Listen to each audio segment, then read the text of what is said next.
Alright guys, TacticalRab back again today. Hope you're all doing well and enjoying your day so far. Some drama hitting the timeline last night. MP40 versus the AR players. They're certainly not too happy about things, but also Rokkr seemingly getting bodied in scrims. They've got some reaction to the Florida Mutineers guys, and Rambo talking about Dashy's communication actually being way better than a load of people think. Very much intrigued to your thoughts in the comment section below. If you enjoyed the video, hitting the like button is the best thing you can do to help this channel reach more people, and please consider subscribing as well if you have not yet already. Firstly, this from Pentagram and GodRx Pentagram, Ronin and Panda, who are actually going to be playing at the Halo Infinite Major in, the first tourney that goes on. Now, pretty remarkable, honestly, this Halo event. It's sold out. I'm pretty sure, like, the 12 pro teams are there, or however it goes. There's 272 teams going. It's like a classic MLG, of course, Esports engine are running the entire thing, and they're the former MLG guys. So they're killing the game. But there's 272 teams attending that first event in December, I believe. And, like, the team passes, the 260-odd team passes, sold out in 20 minutes, I'm pretty sure. Like, that is insane. And one of them goes to these guys. So I do wonder what this means for some of the challengers guys, because let's say some of these guys do particularly well in Halo. Like, do they stay there? I'm pretty sure their plan right now is to compete in COD challenges, but also attend this Halo event. But still, like, maybe there's more money in this kind of open system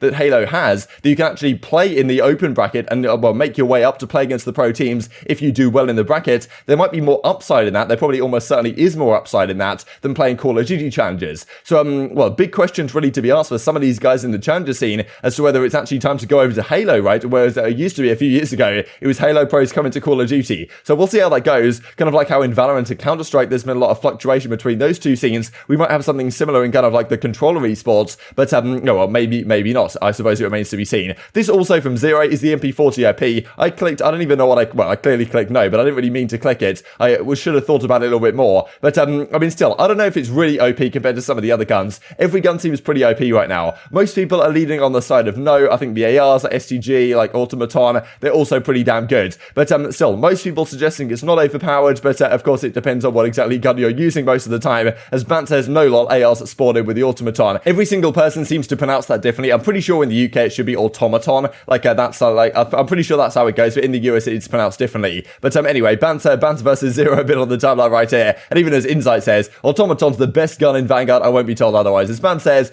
just stop with these agendas. Shock and AR is disagreeing. So these guys generally seem to be having a pretty good time. And honestly, Ultra, from what I've seen of their scrims, they look really on top of things, which is good to see them continuing their form from, of course, last year. But who knows how things will go when the season actually starts. It's a long way to go, of course, till then. But still, plenty of talk to be had in a couple of minutes here on some of the scrim results from yesterday. This also from RC's friendly reminder of, if the MP40 had no bloom, it'd be the best gun ever in COD. So he reckons MP40 best ever gun if it had no bloom. Guys, almost got blessed for another year. Thank God Bloom had something to say about it, says Gunless. So maybe Bloom's actually a good thing, at least in terms of ARs, meaning that MP40 and the SMG players can't be so consistent beaming at range because the gun gets kind of inconsistent in where the bullets actually go, which is an interesting way to deal with the issue of SMGs being weak at longer ranges. But still, is that something that the ARs are clearly discussing at the present time? This also I wanted to mention from Crone. There's a high chance, he reckons, so I don't know if this is just coming from sources or whether he actually just believes this to be the case based on the situation we find ourselves in right now. But the third game mode, which apparently is going to be Control, won't be ready for the first Challengers event, or will be ready, but won't be early enough to have time to practice on. As a result, the Domination could be a temporary third game mode for Challengers until the third game mode is ready. Now, this obviously is a bit of a concern. We don't know when the third game mode for competitive is arriving. We hope it'll be Control or CTF or one of the two. I just want one of the two. Like, if you give me one of the two, I'll be okay. I'm not playing Domination again, or like, please don't make me watch it again. I would literally just tune out for map 3. But honestly, ridiculous stuff. Still, the first Challengers event we guess is going to be in December sometime, kicking off relatively soon. So potentially Control won't even be in the game yet. Like, how hard can it realistically be to just chuck it in and select, okay, it's going to be here, it's going to be there, those are the 2 points, like, let's just get going. I don't know, I'm not a developer, but that's the thing, there are some options here. For the first Challengers event, are they going to play Dom? Are they going to play Hardpoint and Search and Destroy only, with Hardpoint being map 3? Maybe that's the best option for the short term, frankly, rather than playing Domination, because no one's played it at all, and or they could push back until the third game mode arrives. But who even knows when that's going to be? I think I speak for everyone in our community. No one wants to watch competitive Dom. No one wants to play competitive Dom.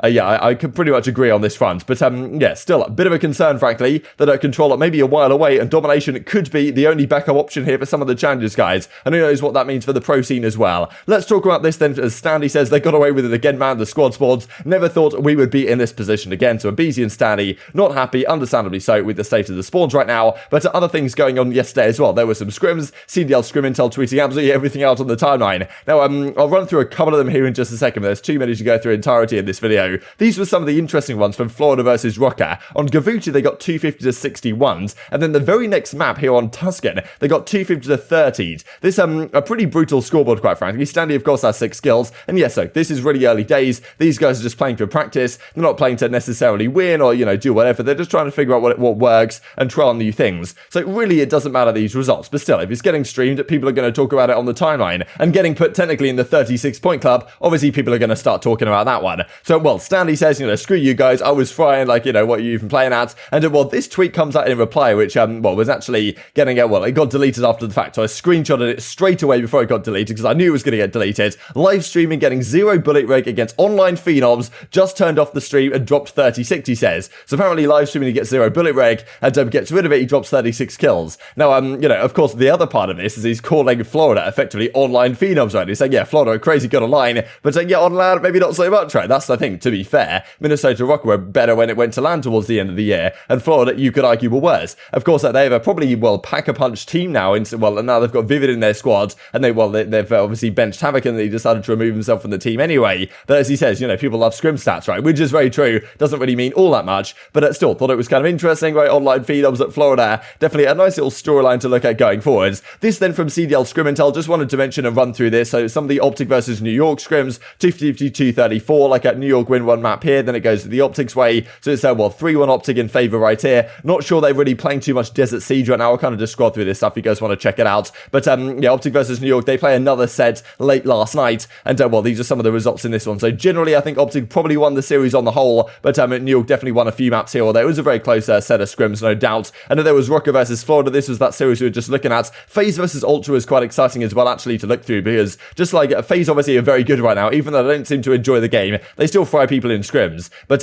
like FaZe versus Ultra, a lot of these maps are really close. Ultra looked pretty solid. This was that map we were talking about, the 250 to 35. This one, for example, on a Tuscan 250 to 243. That was pretty exciting. I'll just keep scrolling a little bit further before the end of this FaZe Ultra series, and well, I'll leave it there for the day. And they're playing Desert Siege right here, which definitely has a bit of a mixed rep at the present time. Just wanted to mention this also that came out on Rambo's stream a couple of days ago. Of course, one of the big question marks going into the new season is Dashy's situation in Optic Texas. Does he have what it takes in terms of work ethic and playstyle to win events consistently? That's been talked about the last couple of weeks or so. But communication has never really been something that I thought Dashy lacked. It was really been talked about Dashy lacking, but some people were saying that, you know, Dashy maybe his communication could be better. But Rambo, of course, the coach of Optic Texas, says, yeah, that's not the case. Dashy's comms are some of the best. Find the castle? Yo, yeah, can we talk about an elephant in the room here? Brandon, why do people on your comms?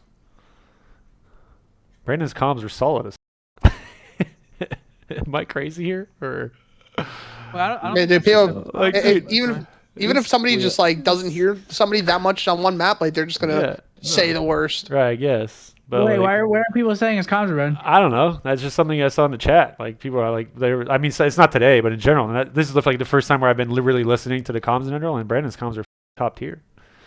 Man, small talk, everything. Solid comms, yeah. Yeah, I feel like when I work for Bruce, it's hella easy. Yeah. But yeah, Troy, I think that's the wrong clip, brother.